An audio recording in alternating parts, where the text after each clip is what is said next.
Good morning बच्चों। आज हम लोग उद्योगों की अवस्थिति को प्रभावित करने वाले कारक के बारे में पढ़ेंगे। ठीक है, तो इसको प्रमुख रूप से दो भागों में बांटा गया, एक भौतिक कारक, दूसरा मानवीय कारक। ठीक है, देखो भौतिक कारक के अंतर्गत 4 पॉइंट हैं। भूमि की उपलब्धता, कच्चे माल की उपलब्धता, ऊर्जा संसाधनों की उपलब्धता और जल की उपलब्धता। तो हम लोग देखते हैं कि एक एक पॉइंट को डिटेल से किस तरह से हम लोग कि ये किसी भी क्षेत्र में उद्योग खोलने के लिए ये चारों भौतिक कारक की दृष्टि से क्यों महत्वपूर्ण है।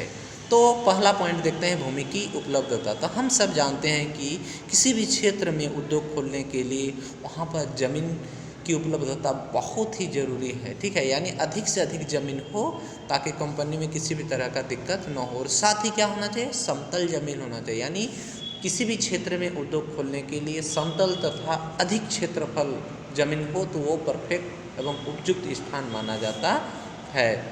और उभड़ खाबड़ क्षेत्रों में कंपनी खोलना पॉसिबल नहीं है। लेकिन आज ज़मीन की कमी और पॉपुलेशन की ग्रोथ होने के कारण हम लोग पर्वतीय क्षेत्र या उभड़ खाबड़ क्षेत्र में भी उसको समतलीकरण करके धीरे धीरे इंडस्ट्री खोलना चालू कर दिए हैं। लेकिन एक्चुअली यदि हम लोग देखें तो किसी भी क्षेत्र में कंपनी खोलने के लिए समतल तथा अधिक क्षेत्रफल वाले अधिक बड़ा से बड़ा ज़मीन होनी चाहिए। ठीक है, दूसरा पॉइंट, कच्चे माल की उपलब्धता। तो देखो कंपनी जिस क्षेत्र में हम कंपनी खोलना चाहते हैं, ठीक है, यानी किसी भी क्षेत्र में कंपनी खोलने के लिए यानी उद्योग खोलने के लिए क्या करते हैं, उस क्षेत्र के आसपास में कच्चे माल मिलना बहुत ही ज़रूरी है। ठीक है, यानी उद्योगों की स्थापना के लिए कच्चे माल की बहुत ही महत्वपूर्ण भूमिका होती है। ठीक है, हम सब देखते हैं कि आज ट्रांसपोर्ट हो, कम्युनिकेशन हो, सभी तरह की व्यवस्था, रोड का हो, सभी तरह का डेवलपमेंट होने के कारण भी उद्योगपति क्या चाहते हैं कि वैसे क्षेत्र में हम लोग उद्योग लगाएं जिस क्षेत्र के आसपास कच्चे माल की पर्याप्त मात्रा में उपलब्धता हो। और ख़ासकर कौन से बड़े बड़े इंडस्ट्री की बात होती है, जैसे कि कपड़ा उद्योग, आयरन इंडस्ट्री उद्योग। ठीक है, आयरन वाले जो हैं लो इस्पात उद्योग जिसको हम लोग बोलते हैं, ये उसके प्रमुख एग्जाम्पल हैं। ठीक है, फॉर एग्जाम्पल स्वरूप देखो सूती वस्त्र का उद्योग खासकर हमारे भारत के पश्चिमी भागों में यानी महाराष्ट्र और गुजरात में पाए जाते हैं। उसमें से महाराष्ट्र में मुंबई और गुजरात के अहमदाबाद में खासकर सूती वस्त्र के उद्योग पाए जाते हैं। क्यों पाए जाते हैं? क्योंकि उस क्षेत्र में पर्याप्त मात्रा में कपास की खेती होती है। क्योंकि सूती वस्त्र किससे बनता है?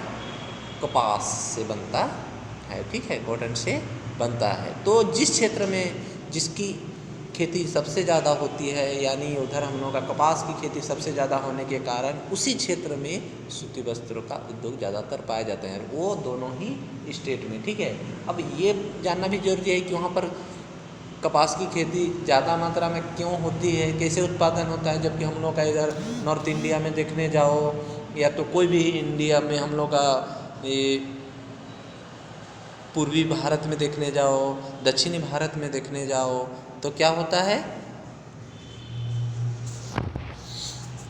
ये सभी क्षेत्र में हम लोग का सूती वस्त्र उद्योग नहीं पाते हैं। क्योंकि इस क्षेत्रों में पर्याप्त मात्रा में कपास की खेती नहीं हो पाती है। इसका प्रमुख कारण है यहाँ की मिट्टी। ठीक है, कपास की खेती के लिए जो उपयुक्त मिट्टी होती है वो काली मिट्टी होती है, जो गुजरात और महाराष्ट्र में भारत के सबसे ज़्यादा काली मिट्टी क्षेत्र वाले पाए जाते हैं।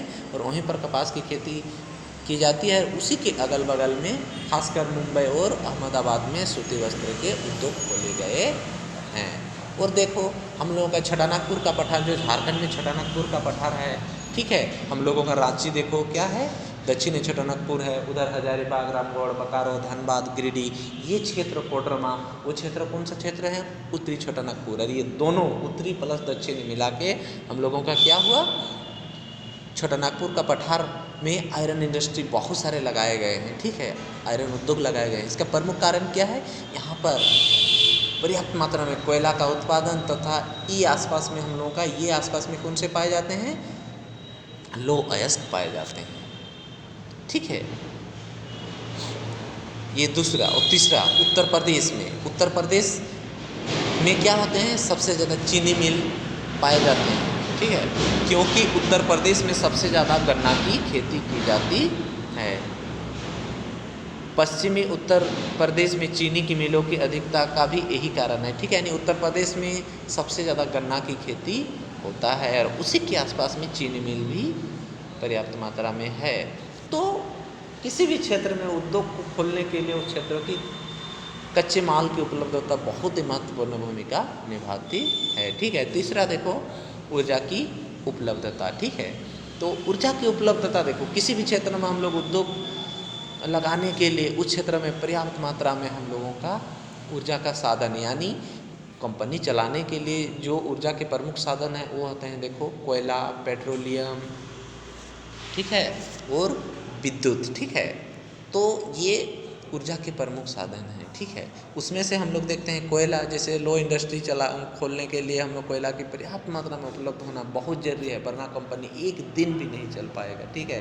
साथ ही साथ इलेक्ट्रिसिटी का होना बहुत ज़रूरी है। देखो इलेक्ट्रिसिटी भी कोयला से ही उत्पादन होता है, ठीक है। और साथ ही साथ क्या होना चाहिए, पेट्रोलियम ऊर्जा, जो पेट्रोलियम से बनने वाले जैसे पेट्रोल, डीजल, क्योंकि वहाँ तरह तरह के जो वाहन होते हैं, व्हीकल्स होते हैं, उस सब में उसका यूज होता है, ठीक है, फ्यूल के रूप में, ठीक है। तो ये प्रमुख स्रोत हैं, क्या क्या, कोयला, विद्युत और पेट्रोलियम ऊर्जा के प्रमुख स्रोत हैं, कि किसके, ऊर्जा के प्रमुख स्रोत है। इसकी पर्याप्त मात्रा में उपलब्ध होना बहुत ही जरूरी है, ठीक है, किसी भी क्षेत्र में उद्योग खोलने के लिए। चौथा हम देखो जल की उपलब्धता, ठीक है। जिस क्षेत्र में उद्योग लगाए जाते हैं उस क्षेत्रों में पानी की पर्याप्त मात्रा होनी बहुत ज़रूरी है, क्योंकि खासकर बड़े बड़े उद्योग जैसे कि आयरन उद्योग और कपड़ा उद्योग, क्योंकि इस सब के का जो ये करने के लिए कोई भी चीज़, जैसे हम लोग आयरन को गलाए जाते हैं तो उसको ठंड करने के लिए भी पानी का प्रयोग किया जाता है, ठीक है। और विभिन्न कामों में उसको साफ सफाई करने के लिए भी बहुत मतलब पर्याप्त मात्रा में पानी की उपलब्धता होनी चाहिए। खासकर क्या क्या, वस्त्र उद्योग और लो इस्पात उद्योग, वस्त्र उद्योग और लो इस्पात उद्योग, ठीक है, आदि नहीं लगाए जा सकते हैं, क्योंकि ये बिना पानी के पॉसिबल ही नहीं है। ये चारों पॉइंट हम लोगों का हो गया। अब हम लोग देखते हैं मानवीय कारक। मानवीय कारक में खासकर आते हैं देखो सबसे पहला पूंजी, ठीक है। किसी भी क्षेत्र में उद्योग खोलने के लिए सबसे पहला क्या होना चाहिए, पूंजी होना चाहिए, क्योंकि पूंजी रुपया, धन पैसा, धन दौलत, रुपया पैसा नहीं होगा तो फिर हम इंडस्ट्री नहीं खोल सकते हैं। तो याद रखो कि किसी भी क्षेत्र में उद्योग खोलने के लिए पूंजी का होना बहुत ज़रूरी है। उद्योगों की स्थापित करने के लिए पूंजी प्रथम तथा महत्वपूर्ण कारक माना जाता है, क्योंकि पूंजी रहेगा तो हम ज़मीन भी खरीद सकते हैं और अदरवाइज सब कुछ कर सकते हैं, इसीलिए इसको सबसे प्रथम एवं महत्वपूर्ण कारक माना गया है, ठीक है। उद्योग के लिए भूमि एवं मशीन खरीदना, ठीक है। उद्योग के लिए क्या, उद्योग के लिए भूमि भी खरीदना ही पड़ेगा, मशीन खरीदना, विद्युत और कच्चे माल की अच्छी तथा लगातार आपूर्ति पूंजी के बिना पॉसिबल ही नहीं है। इसीलिए उद्योगों का सबसे जो प्रमुख कारक होता है वो है पूंजी, ठीक है, यानी हम लोगों का धन दौलत, रुपया पैसा बहुत ही जरूरी है, ठीक है। दूसरा सस्ता और कुशल श्रमिक, ठीक है। सस्ता और कुशल श्रमिक का बोलने का मतलब होता है उद्योगों के विकास हेतु सस्ता व कुशल श्रम भी होनी चाहिए, ईमानदारी से काम करने वाला चाहिए और एक नियमित मापदंड के आधार पे उसको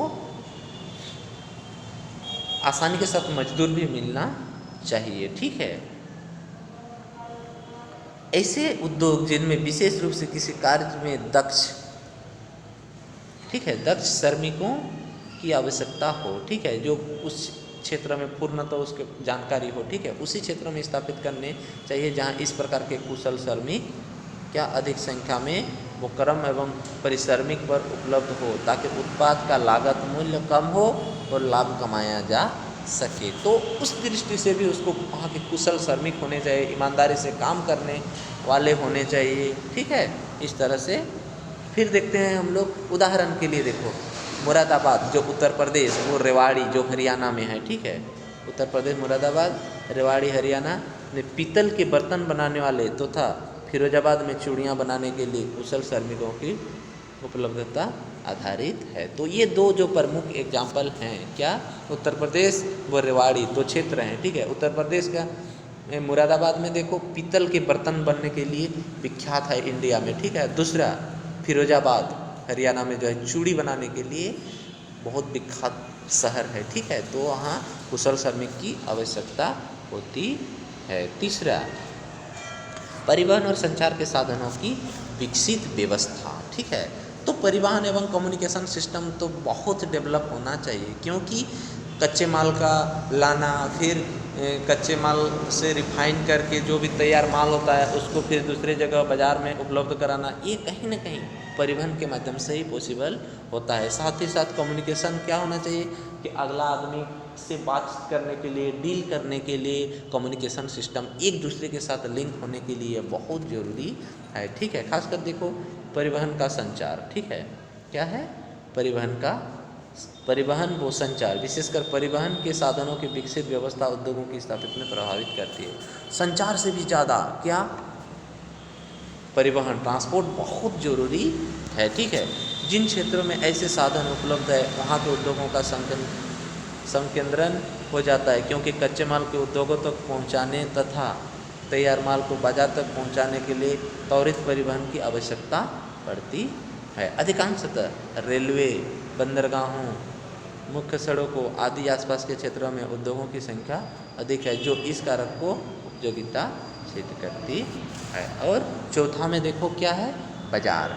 बाजार तो बहुत ज़रूरी है, ठीक है, क्योंकि बाजार नहीं होगा तो हम लोग का जो भी सामान का प्रोडक्शन होगा, ठीक है, उसको हम बेचेंगे कैसे, और जब तक बेचेंगे नहीं मेरा मुनाफा आएगा कैसे। इसीलिए देखा जाता है कि उस क्षेत्र के आसपास में हमको बाज़ार भी डेवलप करना है, या तो ऐसे क्षेत्र जहाँ पर बाज़ार उस क्षेत्र का बिक्री ज़्यादा हो, वैसे क्षेत्रों में हम लोग अपने तैयार माल को लेके जाते हैं। तो देखो उद्योगों की स्थिति, तो बाज़ार की अवस्थिति वो मांग पर, दोनों पर काफ़ी प्रभावित करती है। देखो जिस क्षेत्र में जिसका ज़्यादा मांग होता है, ठीक है, उसी क्षेत्र में बाज़ार बनाया ज़्यादा है, तो प्रमुख रूप से प्रभावित करती है। उत्पादों के निर्मित करने या उद्योगों को शीघ्र नष्ट होने वाले वस्तुएं बनाने वाले उद्योगों को बाजार के समीप लगाया जाता है, ताकि परिवहन के अधिक व्यय न हो तथा वस्तुओं की बाजार के पहुंचाकर नष्ट होने से पूर्व उपभोक्ताओं को उपयोग कर सके। तो खासकर ये होता है कि उद्योग के आसपास में ही बाज़ार, ऐसे बाज़ार बनाए जाते हैं ताकि जो भी तैयार माल होते हैं उसको तुरंत बाज़ार में ले जाया जाता है, ताकि वो माल खराब न हो, ठीक है, कोई भी वस्तुएं खराब न हो। पांचवा में देखो सरकार की नीतियाँ। सरकार की नीतियों में हम लोगों का क्या है, खासकर देखो उद्योगों की स्थान निर्धारित करने में सरकार की नीतियाँ महत्वपूर्ण भूमिका निभाती है। हम किसी भी क्षेत्र में जाकर उद्योग नहीं लगा सकते हैं, उसके लिए सरकार को परमिशन लेना पड़ता है, क्योंकि जहाँ हाई पॉपुलेशन रहता है, ठीक है, या तो टाउन के अंदर इंडस्ट्री नहीं लगाए जा सकते हैं। पिछड़े क्षेत्रों को प्रोत्साहित प्रदान करने के लिए सरकार कम दाम पर विद्युत उपलब्धता, कम परिवहन लागत तथा कम ब्याज दर आदि सुविधा प्रदान करती है, ठीक है। और ये भी क्षेत्र भी बहुत मायने रखता है। हम लोग यदि कोई भी टाउन के अंदर इंडस्ट्री आसानी के साथ नहीं खोलने दिया जाता है, क्योंकि उस क्षेत्र में रहने वाले लोगों को तरह तरह के बीमारी की, और ख़ासकर किस तरह का बड़े बड़े इंडस्ट्री जो पोल्यूशन के ये होते हैं, उस सबको थोड़ा सा हल्का सा टाउन से बाहर, जहाँ पर हरा भरा पेड़ पौधे हों, और ज़्यादातर केमिकल फैक्ट्री को तो नहीं खोलने दिया जाता है टाउन के अंदर, क्योंकि उसके कारण बहुत तरह का मानवीय मतलब बीमारी होने लगते हैं। तो उसको कंट्रोल करने के लिए सरकार की अपना जो प्रमुख नीति होती है उसको अपनाना पड़ता है। सरकार की नीति के विरुद्ध हम कंपनी नहीं खोल सकते हैं। तो इस तरह से हम देखते हैं कि भूमिका निभाती है। पिछड़े क्षेत्रों में जो रूरल क्षेत्र होता है, प्रोत्साहन प्रदान करने के लिए सरकार कम दाम पर विद्युत उपलब्धता, ठीक है, आसानी के साथ कम दाम पर विद्युत, इलेक्ट्रिसिटी उपलब्धता, कम परिवहन, यानी परिवहन का जो ट्रांसपोर्ट का खर्च होता है, यानी जो फेयर होता है, भाड़ा होता है, ठीक है, वो कम हो, और कम दर में ब्याज आदि की उपलब्धता हो, ऐसे क्षेत्रों में सरकार की नीति। अब देखो हम लोगों का क्या है, औद्योगिक तंत्र। औद्योगिक तंत्र में देखो कृषि की भांति उद्योग भी एक तंत्र है, ठीक है, क्या है, कृषि की भांति कृषि की भांति उद्योग भी एक तंत्र है जिसमें कुछ निवेश, ठीक है, क्या करते हैं, इन्वेस्टमेंट इनपुट करना पड़ता है, करके अपेक्षित प्रक्रम प्रोसेसिंग अपनाया जाता है, जिसमें निर्गम यानी उत्पाद की प्राप्ति होती है। तो देखो कोई भी औद्योगिक तंत्र उसको इसलिए माना जाता है क्योंकि सबसे पहले तुमको पूंजी का इनपुट करना पड़ेगा, निवेश करना पड़ेगा, ठीक है। उद्योगों में निवेश के लिए किए जाने वाले तत्व में से देखो कच्चा माल, विद्युत, पूंजी, श्रम, मशीन, परिवहन के साधन आदि। प्रक्रम के अंतर्गत विभिन्न प्रकार के क्रियाकलाप आते हैं जिनके द्वारा कच्चे माल को उत्पाद में बदला जाता है। तैयार माल अथवा उत्पाद और उससे होने वाले आय निर्गत है। औद्योगिक तंत्र के नीचे रेखांकित चित्र से भी समझा जा सकता है। तो देखो औद्योगिक तंत्र को 3 भागों में सबसे पहले बांटा गया है। क्या, कितने भागों में? औद्योगिक तंत्र को 3 भागों में बांटा गया है। पहला निवेश, दूसरा प्रक्रम और तीसरा निर्गत, ठीक है। तो निवेश में देखो कच्चा माल, विद्युत यानी ऊर्जा संसाधन, पूंजी व श्रम, मशीनें, परिवहन के साधन, इसको रखा है निवेश में। फिर देखो प्रक्रम में विभिन्न प्रक्रिया या क्रियाकलाप जिससे कच्चे माल के उत्पादन में बदला जाता है। तो प्रक्रम में देखो अंदर का जो प्रोसेसिंग, जो भी कच्चा माल हम लोग उपलब्ध होता रहता है उसको किस क्रियाकलाप के द्वारा प्रोसेसिंग करके उसको अधिक से अधिक, और निर्गत मतलब उत्पादन या तैयार माल को आय के रूप में उपलब्ध कराना, ठीक है। तो ये औद्योगिक तंत्र में 3 निवेश, प्रक्रम और निर्गत। निवेश में इन्वेस्टमेंट होता है, इनपुट होता है, प्रक्रम में उसको प्रोसेसिंग किया जाता है, और निर्गत में क्या किया जाता है, उत्पादन किया जाता है। उदाहरण के लिए देखो, उदाहरण के लिए हम क्या जानते हैं, सूती वस्त्र के उद्योग के लिए में कपास, मानव श्रम, कारखाना में लगी मशीनें, ये क्या है, ये सब मेरा क्या है, निवेश है। फिर देखो कताई, बुनाई, रंगाई, छपाई, ये सब क्या है, ये प्रक्रम है। देखो हम इन्वेस्टमेंट के तौर पे देखो कपास, कच्चे माल, उसके बाद उसमें कोई श्रमिक रहेगा, परिश्रमिक, और कारखाने में लगी मशीनें, इसको हम लोग इन्वेस्टमेंट के तौर पे लेते हैं, ठीक है, यानी निवेश के तौर पे।